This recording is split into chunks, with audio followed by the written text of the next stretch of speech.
Ottawa's Archbishop says Catholics in the region are elated after the election of a new pope, and are eager to learn more about their spiritual leader and his plans for the church. Cheers erupted OU. Enbridge Incorporated reported a first-quarter profit of $2.3 billion, up from $1.4 billion in the same quarter last year. The pipeline company says the profit amounted to $1.04 per share for the quarter end. Enbridge Incorporated reported a first-quarter profit of $2.3 billion, up from $1.4 billion in the same quarter last year.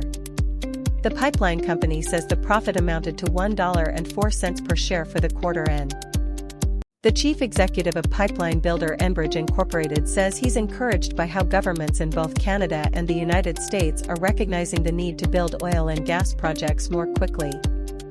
Calgary leads the country in flipping houses, as recent data from the Bank of Canada shows nearly 7% of homes purchased in the Calgary metropolitan area were resold within 12 months. A Manitoba wildfire threatening various communities over the past week was intensified by strong winds overnight, forcing hundreds more people to evacuate. A lot of them came very quickly as these. Reggae musician Jamila delivered a powerful speech on the East Coast Music Awards stage in St. John's on May 8, offering a hopeful appeal for collaboration and change from an association that has The trial is hearing from the third of 5 legal teams defending members of Canada's 2018 World Junior Hockey team again today.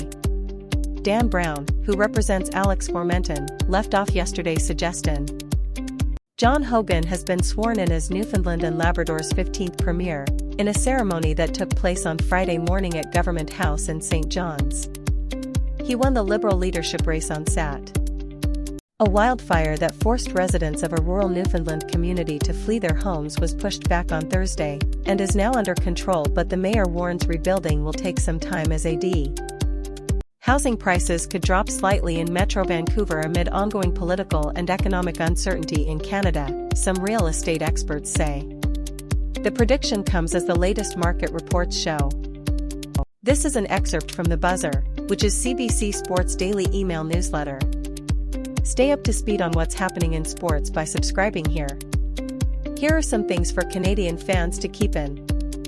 Canada's unemployment rate ticked up to 6.9% in April, up from 6.7% the month before, Statistics Canada said on Friday. The economy added a very slight 7,400 jobs during the month.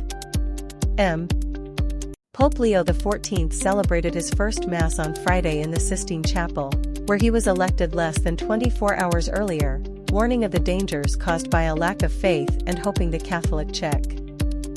Former Edmonton Police Constable Ollie Olason told a jury that he kicked a man lying on the ground as a distractionary technique because he believed he needed to stop him from using bear spray. Olason.